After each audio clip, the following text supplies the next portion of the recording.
Chers aînés, ceux qui veulent diriger la Guinée de demain devront faire preuve de loyauté, de courage et de détermination face aux menaces d'un système politique qui utilise la violence, emprisonne les innocents et tue par règlement de compte son propre peuple. Le boycott, oui, mais il y a des morts partout et le peuple attend des réponses de nous. Je sais que certains d'entre vous diront que je suis politiquement novice et immature.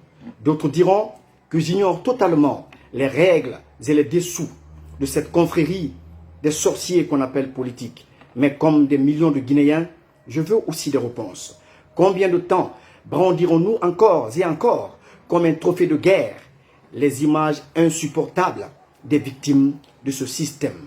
Combien de temps resterons-nous cloués dans nos maisons à compter les douilles de balles qui endeuillent les pauvres Guinéens qui comptent sur nous?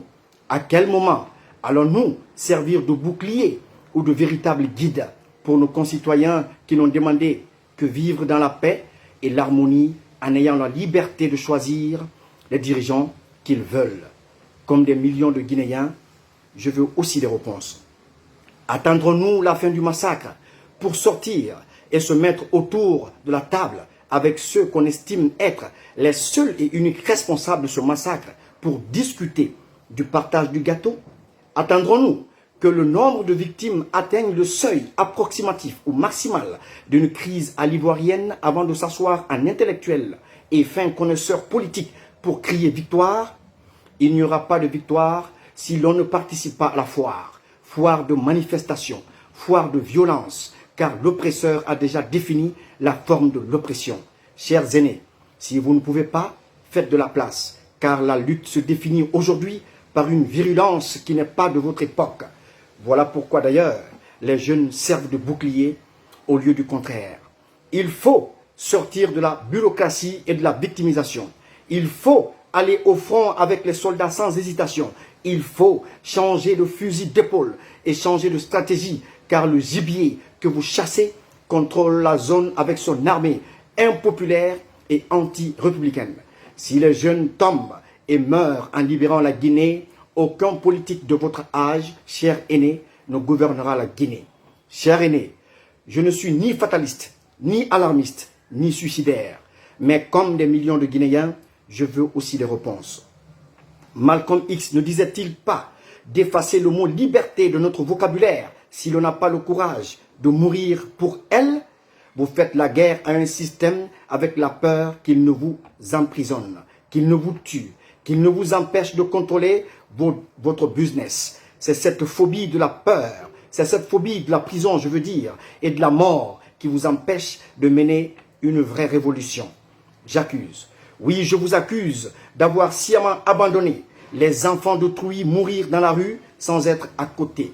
Je vous accuse d'avoir déclenché sans remords une guerre à laquelle vous ne prenez point part. Je vous accuse d'avoir chaque fois attendu qu'il y ait des morts avant de passer à la table de discussion. Je vous accuse d'avoir toujours réservé une place pour le diable dans votre maison. Je vous accuse car vos dents ne sont pas plus blanches que les linceuls de ces jeunes qui partent à la fleur de l'âge. Chers aînés, si vous ne pouvez pas, faites de la place, car la lutte se définit aujourd'hui par une virulence qui n'est pas de votre époque. Le boycott, oui, mais il y a des morts partout et le peuple attend de nous des réponses. C'est pourquoi j'accuse la jeunesse pour complicité et le peuple pour silence. J'accuse les femmes qui continuent à servir nuitamment les hommes qui vandalisent, terrorisent et tuent leurs enfants le lendemain pour une simple manifestation autorisée par la Constitution. J'accuse certains médias qui font de cette crise un business, refusant de rétablir la vérité en s'inscrivant et en s'inspirant la radio des 1000 collines au Rwanda.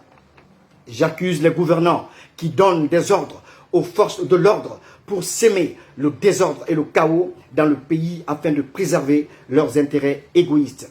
Enfin, j'accuse M. Alpha Condé pour n'avoir pas protégé et traité les Guinéens sur le même pied d'égalité, pour avoir instauré un climat de méfiance, encouragé un climat de violence et soutenu un climat de stigmatisation entre les ethnies de la Guinée.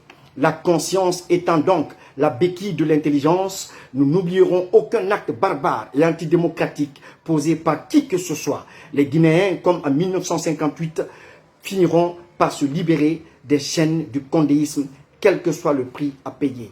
Merci et à bientôt.